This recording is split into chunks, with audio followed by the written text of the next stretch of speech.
For decades, Saudi Arabia's oil exports depended on the narrow Strait of Hormuz, a choke point shaping global energy security. Now, the kingdom has executed a permanent, game-changing pivot, rerouting a major share of its oil exports across its own territory to the Red Sea, bypassing Hormuz entirely.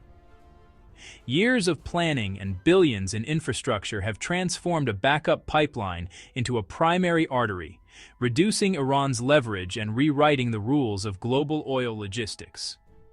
The 2019 attacks on Saudi oil facilities accelerated this shift, highlighting the urgent need for a secure alternative. Today, tankers line up at Yanbu on the Red Sea, signaling a new era where Saudi oil can reach markets even if the Persian Gulf is blocked. This move forces a global reassessment of energy risk, trading a concentrated vulnerability for a more dispersed, but potentially less predictable, set of challenges.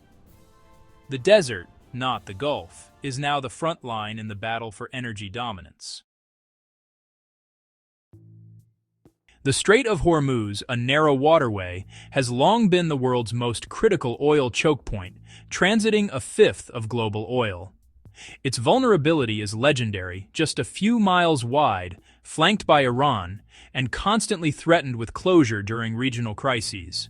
Iran's military presence and repeated threats have kept oil producers and consumers on edge, with every tanker passing under the shadow of potential conflict. The 2019 attacks on Gulf tankers and Saudi facilities exposed the real danger of relying on this single corridor.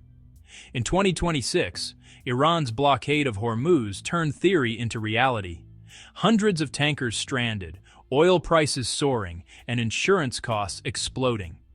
For Saudi Arabia, this was the ultimate validation. Dependence on Hormuz was no longer tolerable. The crisis cemented the need for a reliable alternative, making the Red Sea route not just strategic, but essential for global energy stability. The world learned that a single choke point could threaten the entire energy system.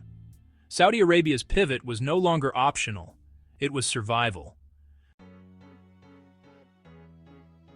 Enter the East-West Pipeline, Petroline, a 1,000-kilometer steel artery pumping Saudi crude from the Gulf to the Red Sea. Once a backup, it now moves up to 5 million barrels a day, with Yanbu transformed into a global energy hub. Satellite data shows half of Saudi exports now flow west, fundamentally shifting the kingdom's logistical center of gravity. The pipeline, paired with Egypt's Suez line, gives Saudi oil a direct path to Europe, bypassing both Hormuz and the long route around Africa. This land bridge is a testament to Saudi foresight, static, defensible, and less exposed to maritime threats. Pipelines have their own risks, but they're easier to protect than tankers in hostile waters. The Petroline has turned a vulnerability into a strategic advantage.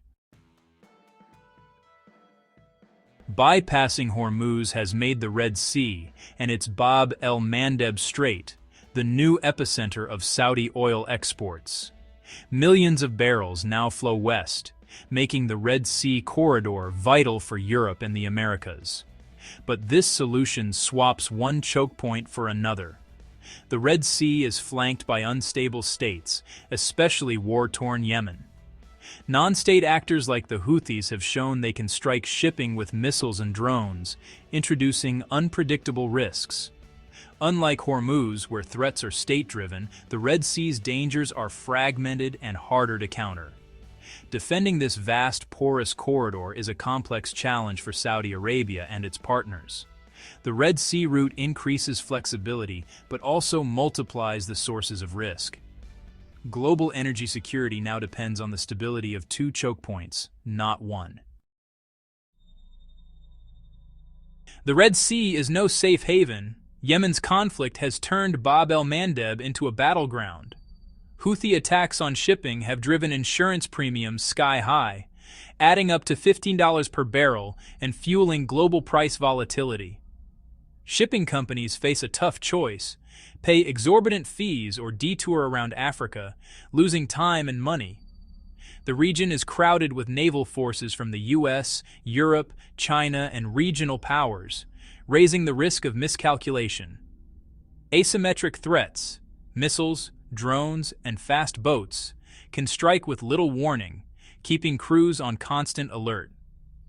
The Red Sea has become a militarized zone where commercial shipping navigates a patchwork of competing interests. Saudi Arabia has traded one set of dangers for another, less predictable, but just as real. Saudi Arabia's rerouting has forced Europe and Asia to adapt to a new energy map.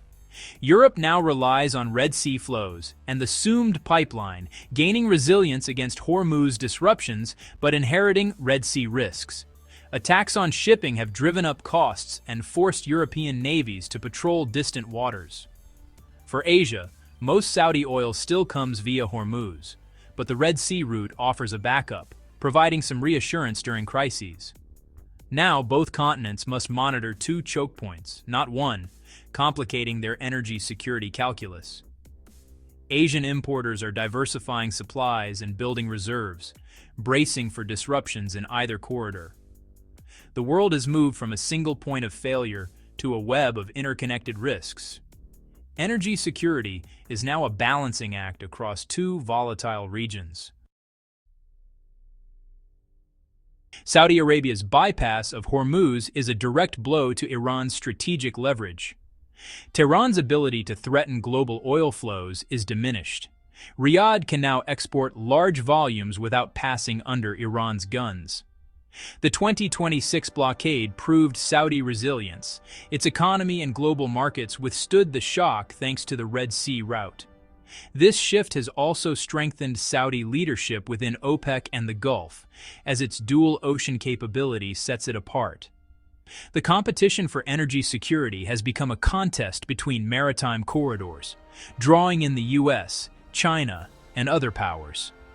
The Red Sea's security is now a global concern, with rival navies patrolling its waters and new arenas of strategic competition emerging. Saudi Arabia's move has redrawn the map of Middle Eastern power.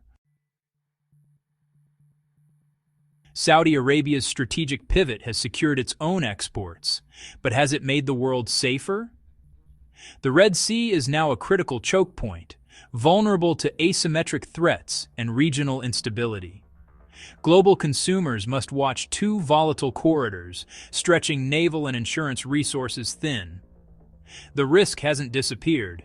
It's been redistributed and multiplied.